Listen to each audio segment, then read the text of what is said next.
ಶಿವಮೊಗ್ಗ ಜಿಲ್ಲೆಯ ಸಾಗರ ತಾಲೂಕಿನ ಸಿಗಂದೂರಿನಲ್ಲಿ ನೀರಿನ ಮಧ್ಯೆ ನೆಲೆ ನಿಂತಿರುವ ಈ ಚೌಡೇಶ್ವರಿ ತಾಯಿಗೆ 500 ವರ್ಷಗಳ ಇತಿಹಾಸವಿದೆ. ಒಂದು ದಿನ ಅಂದ್ರೆ 500 ವರ್ಷಗಳ ಹಿಂದೆ ಶೇಷಪ್ಪ ಎಂಬಾತ ತನ್ನ ಫ್ರೆಂಡ್ಸ್ ಜೊತೆ ಬೇಟೆ ಆಡೋಕೆ ಅಂತ ಸಿಗಂದೂರಿನ ಕಾಡಿಗೆ ಬಂದಿದ್ರು. ಸಿಗಂದೂರು ಆಗ ದಟ್ಟ ಕಾಡಾಗಿತ್ತು. ಆ ದಟ್ಟ ಕಾಡು ತಿರುಗುತ್ತಿದ್ದ ಶೇಷಪ್ಪ ಮತ್ತೆ ಅವರ ಫ್ರೆಂಡ್ಸ್ ಬೇಟೆ ಆಡುವ ಉತ್ಸಾಹದಲ್ಲಿ ಒಬ್ಬೊಬ್ಬರು ದಿಕ್ಕಾಪಾಲಾಗಿ ಬಿಟ್ರು. ಶೇಷಪ್ಪ ಹಿಂತಿರುಗಿ ನೋಡಿದ್ರೆ ಯಾರು ಕಾಣಿಸಲೇ ಇಲ್ಲ. ಇದೆಲ್ಲದರ ಮಧ್ಯೆ ಹುಲಿಯ ಗರ್ಜನೆ, ಹುಳ ಹುಪ್ಪಟಗಳ ಶಬ್ದ. ಏನಾಯ್ತು ಅಂತ ಶೇಷಪ್ಪ ಫುಲ್ ನಿಂತಲ್ಲೇ ನಡುಗೋಕೆ ಶುರುವಾದ್ರು. ಯಾವತ್ತೂ ಹೀಗಾಗಿರಲಿಲ್ಲ, ಇವತ್ತ್ಯಾಕೆ ಹಿಂಗಾಯ್ತು ಅಂತ ಭಯದಲ್ಲೇ ಮುಂದೆ ಹೋಗ್ತಾ ದಾರಿ ತಪ್ಪಿಬಿಟ್ರು. ಕತ್ತಲಾಗ್ತಿದ್ದಂತೆ ಮತ್ತಷ್ಟು ಭಯಭೀತನಾದ ಶೇಷಪ್ಪ ಅಲ್ಲೇ ಮಲಗಿದ್ರು. ಈ ವೇಳೆ ಶೇಷಪ್ಪನ ಕನಸಿನಲ್ಲಿ ಬಂದ ಚೌಡೇಶ್ವರಿ ತಾಯಿ ನಾನು ಈ ಸ್ಥಳದಲ್ಲಿ ನೆಲೆಸಿರುವುದನ್ನು ತಿಳಿಸಿ ನಂತರ ತನಗೆ ಇಲ್ಲಿ ದೇವಸ್ಥಾನ ಕಟ್ಟಿಸಿಕೊಡಬೇಕೆಂದು ಕೇಳಿದ್ರಂತೆ. ಅಷ್ಟರಲ್ಲಿ ನಿದ್ರೆಯಿಂದ ಎದ್ದ ಶೇಷಪ್ಪ ಸುತ್ತ ನೋಡಿ ಯಾವ ಬೇಟೆಯೂ ಬೇಡ, ಏನು ಬೇಡ ಅಂತ ಮನೆ ಕಡೆ ಹಿಂತಿರುಗಿ ಪ್ರಯಾಣ ಬೆಳೆಸಿದ. ಕೊನೆಗೆ ಹೇಗೋ ಮನೆ ಸೇರಿದ. ಮತ್ತೆ ತನ್ನ ಕನಸಿನಲ್ಲಿ ಚೌಡೇಶ್ವರಿ ತಾಯಿ ಬಂದಿದ್ದನ್ನು ನೆನಪಿಸಿಕೊಂಡ ಶೇಷಪ್ಪ ಇದನ್ನ ಊರ ಜನಕ್ಕೆ ಹೇಳೋದ್ಯಾಗೆ, ಅದನ್ನ ಜನ ನಂಬ್ತಾರ ಅಂತ ಯೋಚಿಸುತ್ತಿದ್ದಾಗ ಶೇಷಪ್ಪನಿಗೆ ಅದೇ ಊರಿನ ಬ್ರಾಹ್ಮಣ ದುಗ್ಗಜ್ಜ ನೆನಪಾದರು. ತಕ್ಷಣ ದುಗ್ಗಜ್ಜನ ಬಳಿ ಬಂದ ಶೇಷಪ್ಪ ಎಲ್ಲವನ್ನು ಹೇಳಿಕೊಂಡ್ರು. ಅಲ್ಲದೆ ನಾನೇ ದೇವಸ್ಥಾನ ಕಟ್ಟಿಸುತ್ತೇನೆ, ನನಗೆ ನಿಮ್ಮ ಹೆಲ್ಪ್ ಬೇಕು, ದೇವಸ್ಥಾನ ಕಟ್ಟಿದ ಮೇಲೆ ನೀವೇ ಅರ್ಚಕರಾಗಬೇಕು ಎಂದು ಕೇಳಿಕೊಂಡ್ರು. ಇದನ್ನೆಲ್ಲ ಕೇಳಿ ಆಶ್ಚರ್ಯಗೊಂಡ ದುಗ್ಗಜ್ಜ ಸರಿ ನಾನು ನಿಮ್ಗೆ ಸಹಾಯ ಮಾಡ್ತೇನೆ ಅಂದ್ರು. ಕೊನೆಗೆ ಇಲ್ಲಿ ಸಣ್ಣದೊಂದು ಗುಡಿ ಕಟ್ಟಿಸಿ ಪೂಜೆ ಮಾಡಲು ಶುರು ಮಾಡಿದ್ರು. ದಿನ ಕಳೆದಂತೆ ಈ ದೇವಿಯ ಮಹಾತ್ಮೆ ಹೆಚ್ಚಿತು. ಇಲ್ಲಿಗೆ ಬರುವ ಭಕ್ತರ ಸಂಖ್ಯೆ ಕೂಡ ಹೆಚ್ಚಾಯಿತು. ಆದ್ರೆ ಶೇಷಪ್ಪ ದುಗ್ಗಪ್ಪ ಸಾವಿನ ಬಳಿಕ ಈ ಗುಡಿ ನೀರಿನಲ್ಲಿ ಮುಳುಗಿತು. ನಂತರ ಕೆಲ ಭಕ್ತರು ಸೇರಿ ಈ ದೇವಿಯನ್ನ ನೀರಿನಿಂದ ಸ್ವಲ್ಪ ಎತ್ತರದ ಸ್ಥಳಕ್ಕೆ ಪ್ರತಿಷ್ಠಾಪಿಸಿ ದೊಡ್ಡ ದೇಗುಲ ಕಟ್ಟಿಸಿದ್ರು. ಅದೇ ಸಿಗಂದೂರು ಚೌಡೇಶ್ವರಿ ತಾಯಿ. ಸದ್ಯ ಈ ಸಿಗಂದೂರು ಚೌಡೇಶ್ವರಿಗೆ ಭಕ್ತರ ದಂಡೆ ಇದೆ. ಇಲ್ಲಿ ಮತ್ತೊಂದು ಪ್ರತೀತಿ ಇದೆ. ಅದೇನೆಂದ್ರೆ ಕಳ್ಳರಿಂದ ತಮ್ಮನ್ನ ರಕ್ಷಣೆ ಮಾಡಿಕೊಳ್ಳಲು ಇಲ್ಲಿ ಬೋರ್ಡ್ ಕೊಡ್ತಾರೆ. ಆ ಬೋರ್ಡ್ ಮೇಲೆ ಶ್ರೀದೇವಿಯ ರಕ್ಷಣೆ ಇದೆ ಎಂದು ಬರೆಯಲಾಗಿದ್ದು ಇದನ್ನ ಜಮೀನು, ತೋಟ, ಗದ್ದೆ, ಮನೆಗಳಲ್ಲಿ ಹಾಕಿಕೊಂಡರೆ ಕಳ್ಳತನವಾಗುವುದಿಲ್ಲವಂತೆ. ಒಂದೊಮ್ಮೆ ಕಳ್ಳನಿಗೆ ಗೊತ್ತಾಗದೆ ಕದ್ದರೂ ಅವನಿಗೆ ತೊಂದರೆಯಾಗಿ ಕದ್ದಿದ್ದನ್ನು ವಾಪಸ್ ತಂದಿಟ್ಟು ಹೋಗ್ತಾನಂತೆ. ಶಿವಮೊಗ್ಗ, ಉತ್ತರ ಕನ್ನಡ ಜಿಲ್ಲೆಯ ಮೂಲೆ ಮೂಲೆಯಲ್ಲೂ ಈ ದೇವಿಯ ರಕ್ಷಣೆಯ ಬೋರ್ಡ್ಗಳು ಕಾಣಿಸುತ್ತೆ. ಸಿಗಂದೂರು ಕ್ಷೇತ್ರದ ಆರಾಧ್ಯ ದೇವತೆ, ರಾಜ್ಯದ ಮೂಲೆ ಮೂಲೆಗಳಿಂದ ಭಕ್ತರನ್ನು ಆಕರ್ಷಿಸುವ ಜಗನ್ಮಾತೆ, ಧಾರ್ಮಿಕ ಪ್ರವಾಸೋದ್ಯಮಕ್ಕೆ ತನ್ನದೇ ಆದ ಕೊಡುಗೆ ನೀಡುವ ಸುಂದರ ಕ್ಷೇತ್ರವಾಗಿ ಸಿಗಂದೂರು ಪ್ರವಾಸಿಗರ ಗಮನ ಸೆಳೆಯುತ್ತಿದೆ. ಸಿಗಂದೂರು ಕರ್ನಾಟಕದ ಶಿವಮೊಗ್ಗ ಜಿಲ್ಲೆಯ ಸಾಗರ ತಾಲೂಕಿನಲ್ಲಿರುವ ಕ್ಷೇತ್ರ. ಇದು ತನ್ನ ಊರಿನ ಸುತ್ತಲೂ ಶರಾವತಿ ನದಿಯ ಹಿನ್ನೀರಿನಿಂದ ಆವೃತವಾಗಿದೆ. ಸಾಗರ ಪಟ್ಟಣದಿಂದ ಸುಮಾರು 40 ಕಿಲೋಮೀಟರ್ಗಳಷ್ಟು ದೂರದಲ್ಲಿರುವ ಸಿಗಂದೂರಿಗೆ ತೆರಳಲು ಸಾಗರದಿಂದ ಬಸ್ಗಳು ದೊರೆಯುತ್ತವೆ. ನಿಮ್ಮ ಸ್ವಂತ ವಾಹನವಾಗಿದ್ದಲ್ಲಿ ಶರಾವತಿಯ ತಟದಿಂದ ಸಾರಿಗೆ ದೋಣಿಯ ವ್ಯವಸ್ಥೆ ಇದ್ದು ಅದರ ಮೂಲಕ ನಿಮ್ಮ ವಾಹನಗಳನ್ನು ಆ ದೋಣಿಯಲ್ಲಿ ಹಾಕಿಕೊಂಡು ಕಸವಳ್ಳಿ ಎಂಬ ಗ್ರಾಮಕ್ಕೆ ತಲುಪಿ ಅಲ್ಲಿಂದ 10 ಕಿಲೋಮೀಟರ್ ಚಲಿಸಿ ಸಿಗಂದೂರನ್ನು ತಲುಪಬಹುದಾಗಿದೆ. ಈ ದೋಣಿ ಸೇವೆ ಸಂಜೆ 5 ಗಂಟೆಯವರೆಗೆ ಮಾತ್ರವೇ ಇರುತ್ತದೆ. ಸಿಗಂದೂರಿನ ಚೌಡೇಶ್ವರಿ ದೇವಿಯ ವಿಗ್ರಹವು ಸುಮಾರು 300 ವರ್ಷಗಳ ಇತಿಹಾಸ ಹೊಂದಿದೆ. ಇದೊಂದು ಸ್ವಯಂಭೂ ವಿಗ್ರಹವಾಗಿದೆ ಎನ್ನಲಾಗುತ್ತದೆ. ಹಾಗೆಯೇ ಸಿಗಂದೂರು ಕ್ಷೇತ್ರದ ಇತಿಹಾಸವೂ ಸಹ 300 ವರ್ಷಗಳಷ್ಟು ಪುರಾತನವಾಗಿದೆ. ಇನ್ನು ಈ ಕ್ಷೇತ್ರದ ಇತಿಹಾಸವನ್ನು ತಿಳಿಯುವುದಾದರೆ 18ನೇ ಶತಮಾನದಲ್ಲಿ ಸಾಗರ ತಾಲೂಕು ಶಿವಮೊಗ್ಗ ಜಿಲ್ಲೆಯಲ್ಲಿ ಬರುವ ಕರೂರು ಗ್ರಾಮ ಪಂಚಾಯಿತಿಯಲ್ಲಿ ಮಡೇನೂರು ಗ್ರಾಮ ಎಂಬ ಸ್ಥಳವಿತ್ತು. ಸುಮಾರು 100 ಕುಟುಂಬಗಳು ಕೃಷಿಯೊಂದಿಗೆ ತಮ್ಮ ಜೀವನವನ್ನು ಸಾಗಿಸುತ್ತಿದ್ದರು ಮತ್ತು ಕೆಲವು ಬಾರಿ ಬೇಟೆಯಾಡುತ್ತಿದ್ದರು.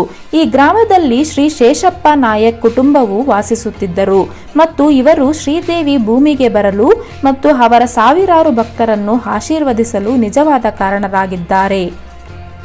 ಅವರು ವರ್ಷಗಳಿಂದ ಚೌಡಿಯನ್ನು ಪೂಜಿಸಿ ಪ್ರಾರ್ಥಿಸುತ್ತಿದ್ದರಂತೆ. ಸಮಯವು ಕಳೆದಂತೆ ಒಂದು ದಿನ ಶ್ರೀ ಶೇಷಪ್ಪ ಗ್ರಾಮಸ್ಥರೊಂದಿಗೆ ಸೀಜ್ ವ್ಯಾಲಿ ಕಾಡಿನಲ್ಲಿ ಬೇಟೆಯಾಡಲು ನಿರ್ಧರಿಸುತ್ತಾರೆ. ತಮ್ಮ ಬೇಟೆಯ ಸಮಯದಲ್ಲಿ ಅವರು ಏಕಾಂಗಿಯಾಗಿ ದಾರಿ ತಪ್ಪುತ್ತಾರೆ ಮತ್ತು ಇತರ ಗ್ರಾಮಸ್ಥರಿಂದ ಬೇರೆಯಾಗುತ್ತಾರೆ. ಸೂರ್ಯ ಮುಳುಗಿ ಕತ್ತಲೆಯಾಗುತ್ತಿದ್ದಂತೆ ಆತ ಹೆದರದೊಡಗಿದರಂತೆ. ಅವರು ಇದ್ದಕ್ಕಿದ್ದಂತೆ ಪ್ರಕಾಶಮಾನವಾದ ಬೆಳಕನ್ನು ಕಂಡು ಆಘಾತಗೊಳಗಾಗುತ್ತಾರೆ. ನಂತರ ಶ್ರೀ ಶೇಷಪ್ಪನವರು ಕಾಪಾಡು ಚೌಡಮ್ಮ ಎಂದು ಕೂಗಿ ಪ್ರಜ್ಞೆಯನ್ನು ಕಳೆದುಕೊಂಡು ಕೆಳಗೆ ಬೀಳುತ್ತಾರೆ. ಸ್ವಲ್ಪ ಸಮಯದ ನಂತರ ಅವರು ಎಚ್ಚರಗೊಂಡು ಮಸುಕಾದ ಕಣ್ಣುಗಳಿಂದ ಹೊಳೆಯುವ ಕಲ್ಲನ್ನು ನೋಡಿದರು ಮತ್ತು ಒಂದು ಸಾಮಾನ್ಯವಾದ ಧ್ವನಿ ಕೇಳತೊಡಗಿತು. ಚಿಂತಿಸಬೇಡ ಮಗನೇ, ನಾನು ಜಗತ್ತನ್ನು ಆಶೀರ್ವದಿಸಲು ಇಲ್ಲಿಯೇ ಇರುತ್ತೇನೆ. ನನಗಾಗಿ ಇಲ್ಲಿ ದೇವಾಲಯವನ್ನು ನಿರ್ಮಿಸಿ ಚೌಡಮ್ಮ ಹೆಸರಿನಲ್ಲಿ ನನ್ನನ್ನು ಪೂಜಿಸು ಮತ್ತು ನನ್ನನ್ನು ಪ್ರಾರ್ಥಿಸಲು ಇಲ್ಲಿಗೆ ಬರುವ ಎಲ್ಲ ಭಕ್ತರನ್ನು ಆಶೀರ್ವದಿಸುತ್ತೇನೆ ಎಂದು ಹೇಳುವಂತಹ ಸಿಹಿಯಾದ ಪ್ರತಿಧ್ವನಿ ಕೇಳಿತಂತೆ. ಶ್ರೀ ಶೇಷಪ್ಪನವರು ಸಂಪೂರ್ಣವಾಗಿ ಎಚ್ಚರಗೊಂಡು ಆಶ್ಚರ್ಯಕರವಾಗಿ ಮನೆಗೆ ಮರಳಲು ಪ್ರಾರಂಭಿಸಿದರು ಮತ್ತು ಮನೆಯನ್ನು ಸೇರಿ ನಿದ್ರಿಸಿದರು. ಮರುದಿನ ಬೆಳಗ್ಗೆ ಅವರು ಕಣಿವೆಯಲ್ಲಿ ಹಿಂದಿನ ದಿನ ನಡೆದದ್ದನ್ನು ನೆನಪಿಸಿಕೊಳ್ಳಲು ಪ್ರಯತ್ನಿಸಿದರು ಮತ್ತು ಅವರು ಬಹುಬೇಗ ಸ್ನಾನವನ್ನು ಮುಗಿಸಿ ಪೂಜೆ ಮಾಡಿ ಮತ್ತೆ ಸೀಸ್ ವ್ಯಾಲಿ ಕಾಡಿನ ಕಡೆಗೆ ಪ್ರಯಾಣ ಬೆಳೆಸಿದರು. ಅವರು ಹೊಳೆಯುವ ಕಲ್ಲಿನಲ್ಲಿ ಆದಿಶಕ್ತಿ ಉಳಿದುಕೊಂಡಿರುವುದನ್ನು ನೋಡಿ ಆಶ್ಚರ್ಯಪಡುತ್ತಾರೆ. ಅಂದಿನಿಂದ ಶ್ರೀ ಶೇಷಪ್ಪನವರ ದೈನಂದಿನ ದಿನಚರಿಗಳು ಬದಲಾದವು ಮತ್ತು ಅವರು ಪ್ರತಿದಿನ ಬೆಳಗ್ಗೆ ಆದಿಶಕ್ತಿಗೆ ಪೂಜೆಯನ್ನು ಮಾಡಿ ನಂತರ ತಮ್ಮ ಇತರ ಕೆಲಸಗಳನ್ನು ಮಾಡುತ್ತಿದ್ದರು. ಒಂದು ದಿನ ಶೇಷಪ್ಪನವರು ಬ್ರಾಹ್ಮಣ ಪೂಜಾರಿಗಳಾದರೆ ಹೆಚ್ಚು ಭಕ್ತಿಯಿಂದ ಮತ್ತು ವೇದ ಪುರಾಣದ ಪ್ರಕಾರ ದೈನಂದಿನ ಪೂಜೆಯನ್ನು ಮಾಡುವುದು ಶುಭ ಎಂದು ಭಾವಿಸುತ್ತಾರೆ. ಆದ್ದರಿಂದ ಅವರು ಗ್ರಾಮ ಪಂಚಾಯಿತಿಯನ್ನು ಬಯಸುತ್ತಾರೆ ಮತ್ತು ಸಂಭವಿಸಿದ ಸಂಪೂರ್ಣ ಕಥೆಯನ್ನು ವಿವರಿಸುತ್ತಾರೆ ಮತ್ತು ಪ್ರತಿದಿನವೂ ಪೂಜೆ ಮಾಡಲು ಒಬ್ಬ ಬ್ರಾಹ್ಮಣ ಪೂಜಾರಿಯನ್ನು ನಾಮನಿರ್ದೇಶನ ಮಾಡಲು ಕೇಳಿಕೊಂಡರು. ಆದರೆ ಗ್ರಾಮ ಪಂಚಾಯಿತಿ ಸದಸ್ಯರು ಒಪ್ಪಲಿಲ್ಲ. ಶ್ರೀದೇವಿಯನ್ನು ಪೂಜಿಸಲು ಯಾವುದೇ ಜಾತಿ ಧರ್ಮ ಬೇಕಿಲ್ಲ, ಆದ್ದರಿಂದ ನೀವು ಪೂಜೆ ಮಾಡಲು ಸರಿಯಾದ ವ್ಯಕ್ತಿ ಎಂದು ಸೂಚಿಸಿದರು. ಆದರೆ ಶ್ರೀ ಶೇಷಪ್ಪ ಅವರಿಗೆ ಮನವರಿಕೆಯಾಗುವುದಿಲ್ಲ ಮತ್ತು ಅವರು ಬ್ರಾಹ್ಮಣ ಪೂಜಾರಿಗಾಗಿ ಒತ್ತಾಯಿಸಿದರು. ನಂತರ ಗ್ರಾಮ ಪಂಚಾಯಿತಿ ಸದಸ್ಯರು ಅಂತಿಮವಾಗಿ ಒಪ್ಪಿದರು. ಒಟ್ಟಾಗಿ ಅವರು ದೇವಾಲಯವನ್ನು ನಿರ್ಮಿಸಿದರು ಮತ್ತು ಶ್ರೀ ಶೇಷಪ್ಪನವರ ಸಮ್ಮುಖದಲ್ಲಿ ಪ್ರತಿದಿನ ಬ್ರಾಹ್ಮಣ ಪೂಜಾರಿಗಳು ಪೂಜೆಯನ್ನು ನಡೆಸುತ್ತಿದ್ದರು ಮತ್ತು ಅನೇಕ ಭಕ್ತರು ಈ ಕಣಿವೆಗೆ ಬರಲು ಪ್ರಾರಂಭಿಸಿದರು ಮತ್ತು ಶ್ರೀದೇವಿ ಚೌಡೇಶ್ವರಿಯ ಬಳಿ ತಮ್ಮ ಎಲ್ಲ ದುಃಖ ಮತ್ತು ವಿವಾದಗಳನ್ನು ಬಗೆಹರಿಸಿ ಸಂತೋಷದಿಂದ ಇರುವಂತೆ ಆಶೀರ್ವದಿಸುವಂತೆ ಬೇಡುತ್ತಿದ್ದರು. ಪ್ರಸ್ತುತ ಶ್ರೀ ರಾಮಪ್ಪ ಅವರನ್ನು ಶ್ರೀ ಕ್ಷೇತ್ರದ ಧರ್ಮದರ್ಶಿ ಎಂದು ನೇಮಿಸಲಾಗಿದೆ. ಅವರು 13 ಮೇ 1953ರಂದು ಜನಿಸಿದರು. ದಿನಗಳು ಕಳೆದವು ಮತ್ತು ಶ್ರೀ ರಾಮಪ್ಪ ಅವರು ಉತ್ತಮ ಶಿಕ್ಷಣ ಮತ್ತು ಶ್ರೀದೇವಿಯ ದೈನಂದಿನ ಪೂಜಾ ಆಶೀರ್ವಾದಗಳೊಂದಿಗೆ ಬೆಳೆಯಲು ಪ್ರಾರಂಭಿಸಿದರು. ಗ್ರಾಮಸ್ಥರು ತುಂಬಾ ಸಂತೋಷದಿಂದ ಮತ್ತು ತೃಪ್ತಿಕರ ಜೀವನವನ್ನು ನಡೆಸುತ್ತಿದ್ದಾರೆ. ಒಂದು ದಿನ ಅವರು ಕರಂತಕ ರಾಜ್ಯದಿಂದ ಲಿಂಗನಮಕ್ಕಿ ಅಣೆಕಟ್ಟು ಎಂದು ಕರೆಯಲ್ಪಡುವ ಶರಾವತಿ ನದಿಗೆ ಅಣೆಕಟ್ಟು ನಿರ್ಮಿಸುತ್ತಿದ್ದಾರೆ ಎಂಬ ಸುದ್ದಿಯನ್ನು ಪಡೆದರು ಮತ್ತು ಸರ್ಕಾರದ ಸೂಚನೆಯಂತೆ ಅವರು ಬೇರೆ ಸ್ಥಳಕ್ಕೆ ಸ್ಥಳಾಂತರಗೊಳ್ಳಲು ಒತ್ತಾಯಿಸಲ್ಪಡುತ್ತಾರೆ. ಅವರಿಗೆ ಯಾವುದೇ ಆಯ್ಕೆ ಇಲ್ಲದ ಕಾರಣ ಇಡೀ ಕುಟುಂಬವನ್ನು 1963ರಲ್ಲಿ ಹುಲವಿ ಗ್ರಾಮ ಪಂಚಾಯಿತಿಯ ಅಡಿಯಲ್ಲಿರುವ ಹೊಳೆಕೊಪ್ಪ ಗ್ರಾಮಕ್ಕೆ ಸ್ಥಳಾಂತರಿಸಲಾಯಿತು ಮತ್ತು ಅವರು ಎಲ್ಲ ಮನೆಗಳ ಹಿಂದೆ ಉಳುಮೆ ಮಾಡುವ ಹೊಲ ಮತ್ತು ದೇವಾಲಯವನ್ನು ಸಹ ಬಿಟ್ಟರು. ಅವೆಲ್ಲವೂ ಆಗ ಸಂಪೂರ್ಣವಾಗಿ ನೀರಿನಲ್ಲಿತ್ತು. ಈ ದೇವಾಲಯವು ಸಹ ನೀರಿನ ಅಡಿಯಲ್ಲಿತ್ತು. ಬೇಸಿಗೆ ಸಮಯದಲ್ಲಿ ನೀರಿನ ಮಟ್ಟ ಕಡಿಮೆಯಾದಾಗ ಪೂಜೆಯನ್ನು ಸಲ್ಲಿಸುವ ಏಕೈಕ ಮಾರ್ಗವಾಗಿತ್ತು. ಇನ್ನು ಶ್ರೀರಾಮಪ್ಪ ಮತ್ತು ಕುಟುಂಬದವರು ಸೀಸ್ ವ್ಯಾಲಿ ಕಣಿವೆಯಲ್ಲಿ ಅಂತಹ ದಿನಗಳಲ್ಲಿ ಪೂಜೆಯನ್ನು ಮುಂದುವರೆಸಿದರು. ದಿನಗಳು ಕಳೆದವು. ಶ್ರೀರಾಮಪ್ಪನವರು ತನ್ನ ತಂದೆಯಿಂದ ಉಡುಗೊರೆಯಾಗಿ ಪಡೆದ ಕೃಷಿಯ ಮೇಲೆ ನಿರಂತರ ಗಮನ ಹರಿಸಿ ಶಿಕ್ಷಣವನ್ನು ಪೂರ್ಣಗೊಳಿಸುವುದರೊಂದಿಗೆ ಬೆಳೆದರು ಮತ್ತು ಅವರು ತನ್ನ ಶಿಕ್ಷಣ ಮತ್ತು ಶ್ರೀದೇವಿ ಆಶೀರ್ವಾದಗಳೊಂದಿಗೆ ಉತ್ತಮವಾಗಿ ಬೆಳೆಯಲು ಸಾಧ್ಯವಾಯಿತು. ನಂತರ ಅವರು ಪಂಚಾಯತ್ ಮುಖ್ಯಸ್ಥರಾಗಿ ನಾಮನಿರ್ದೇಶನಗೊಂಡರು ಮತ್ತು ಅನೇಕ ಸಾಮಾಜಿಕ ಕಾರ್ಯಗಳನ್ನು ಮಾಡಿದರು. ಅದು ಅವರನ್ನು ಹೆಚ್ಚು ಜನಪ್ರಿಯ ಮತ್ತು ಜವಾಬ್ದಾರಿಯುತವನ್ನಾಗಿ ಮಾಡಿತು. ನಂತರ ಎಪಿಎಂಸಿ ಅಧ್ಯಕ್ಷರಾಗಿ ನೇಮಕಗೊಂಡರು. ಅವರು ತಮ್ಮ ಜೀವನದಲ್ಲಿ ಉತ್ತಮವಾದ ಭಾವನೆ ಹೊಂದಿದ್ದರು. ಅಂದರೆ ದೈನಂದಿನ ಪೂಜೆ ಸಾಧ್ಯವಿರುವ ಬೇರೆ ಸ್ಥಳಕ್ಕೆ ದೇವಾಲಯವನ್ನು ಸ್ಥಳಾಂತರಿಸುವ ಬಲವಾದ ಭಾವನೆಯನ್ನು ಹೊಂದಿದ್ದರು. ಶ್ರೀರಾಮಪ್ಪನವರು ದೇವಾಲಯವನ್ನು ಸೀಸ್ ವ್ಯಾಲಿ ಕಣಿವೆಯಿಂದ ಸ್ಥಳಾಂತರಿಸಲು ಬಲವಾದ ಮನಸ್ಸು ಮಾಡಿದರು. ಆದರೆ ಶ್ರೀದೇವಿಮಾ ಅವರು ಹಾಗೆ ಮಾಡಲು ಅನುಮತಿಸದ ಕಾರಣ ಯಶಸ್ವಿಯಾಗಲು ಸಾಧ್ಯವಾಗಲಿಲ್ಲ. ಶ್ರೀರಾಮಪ್ಪ ಅವರು ಒಂದು ದಿನ ಶ್ರೀ ಚೌಡೇಶ್ವರಿ ದೇವಿಗೆ ಪ್ರಾರ್ಥನೆ ಸಲ್ಲಿಸಿದರು ಮತ್ತು ಅವರ ಸೂಚನೆಗಳ ಪ್ರಕಾರ ಸ್ಥಳಾಂತರವು ನಡೆಯುತ್ತದೆ ಎಂದು ಅವರು ಭರವಸೆ ನೀಡುತ್ತಾರೆ. ನಂತರ ಶ್ರೀದೇವಿಮಾ 1990 ಫೆಬ್ರವರಿ 10ರಂದು ಬೆಟ್ಟಗಳ ಹತ್ತಿರ ಮತ್ತು ಮೇಲಿರುವ ಸಿಗಂದೂರಿನಲ್ಲಿ ಹೊಸ ಸ್ಥಳಕ್ಕೆ ಸ್ಥಳಾಂತರಗೊಳ್ಳಲು ಅನುಮತಿ ನೀಡಿದರು. ಆರಂಭದಲ್ಲಿ ಇದು ಕಾಡಿನ ಮಧ್ಯದಲ್ಲಿ ಒಂದು ಸಣ್ಣ ದೇವಾಲಯವಾಗಿತ್ತು ಮತ್ತು ಶಾಸ್ತ್ರದ ಪ್ರಕಾರ ಶ್ರೀ ಚೌಡೇಶ್ವರಿಯನ್ನು ಪೂಜಿಸಲು ಪ್ರಾರಂಭಿಸಿದರು. ಸಿಗಂದೂರು ತಲುಪಲು ಜನರು ನದಿಯ ನೀರನ್ನು ದಾಟಲು ಸಣ್ಣ ಹಡಗಿನೊಂದಿಗೆ 2.5 ಕಿಲೋಮೀಟರ್ ದೂರ ದಾಟಬೇಕಿತ್ತು. ಆದರೆ ಜನರು ಸಾವಿರಾರು ಮತ್ತು ಲಕ್ಷಗಳಲ್ಲಿ ಬರಲು ಪ್ರಾರಂಭಿಸಿದರು. ರಸ್ತೆ, ಆಹಾರ, ನೀರು ಮತ್ತು ಭಕ್ತರಿಗೆ ಆಶ್ರಯ ಮುಂತಾದ ಮೂಲಭೂತ ಸೌಕರ್ಯಗಳನ್ನು ಖಾತ್ರಿಪಡಿಸಿಕೊಳ್ಳಲು ಶ್ರೀರಾಮಪ್ಪನವರು ಶ್ರಮಿಸಿದರು.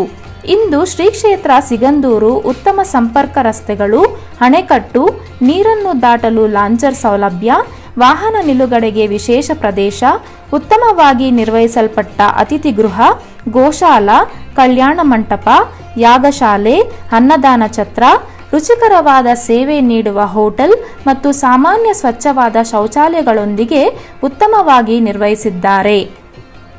ಪ್ರಸ್ತುತ ಸಿಗಂದೂರನ್ನು ರಸ್ತೆ ಮೂಲಕ ಅಥವಾ ಲಾಂಚರ್ನಿಂದ ತಲುಪಬಹುದು ಮತ್ತು ಶ್ರೀ ಕ್ಷೇತ್ರವು ಭಕ್ತರಿಗೆ ಪ್ರತಿದಿನ ಮಧ್ಯಾಹ್ನ ಮತ್ತು ರಾತ್ರಿ ಶ್ರೀದೇವಿ ಚೌಡೇಶ್ವರಿಯ ಆಶೀರ್ವಾದದೊಂದಿಗೆ ಉಚಿತ ಊಟವನ್ನು ನೀಡುತ್ತಿದೆ.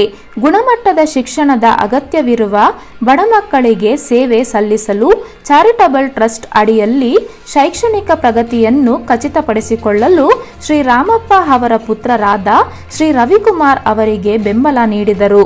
ಸಿಗಂದೂರ್ ವಾಣಿ ಎಂಬ ಮಾಸಿಕ ಪತ್ರಿಕೆಯನ್ನು ಪ್ರಕಟಿಸುವಲ್ಲಿ ಶ್ರೀ ರವಿಕುಮಾರ್ ಅವರು ಪ್ರಮುಖ ಪಾತ್ರ ವಹಿಸುತ್ತಿದ್ದಾರೆ.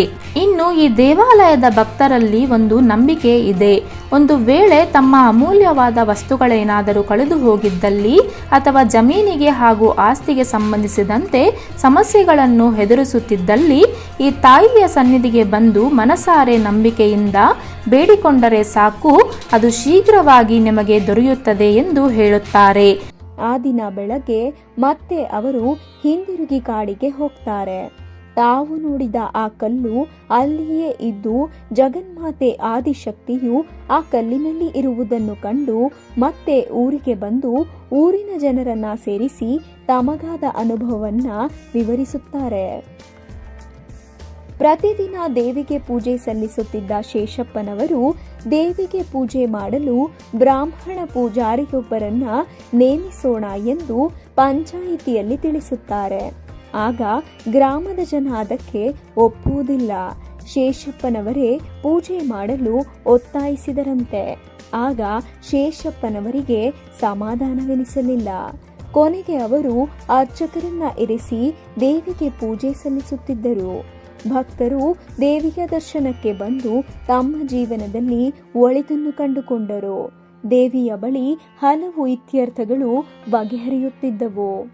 ಹೀಗಿದ್ದಾಗ ಸರ್ಕಾರ ಹೊಸ ಯೋಜನೆಯೊಂದಿಗೆ ಶರಾವತಿ ನದಿಗೆ ಅಣೆಕಟ್ಟು ನಿರ್ಮಿಸುವ ಸಲುವಾಗಿ ಬೇರೆ ಕಡೆಗೆ ಜನರು ತೆರಳುವಂತೆ ಆದೇಶ ನೀಡಿತು. ಅದರಂತೆ ಜನ ಊರು ಬಿಟ್ಟರು. ಜಲಾಶಯ ನಿರ್ಮಾಣವಾಗಿ ದೇವಾಲಯವು ನೀರಿನ ಅಡಿಯಲ್ಲಿ ಸೇರಿತು. ಬೇಸಿಗೆಯ ಬಿಸಿಲಿಗೆ ಜಲಾಶಯದ ನೀರು ಕಡಿಮೆಯಾದಾಗ ದೇವಾಲಯದ ದೇವಿಗೆ ಜನರು ತೆರಳಿ ಪೂಜೆ ಸಲ್ಲಿಸುತ್ತಿದ್ದರು.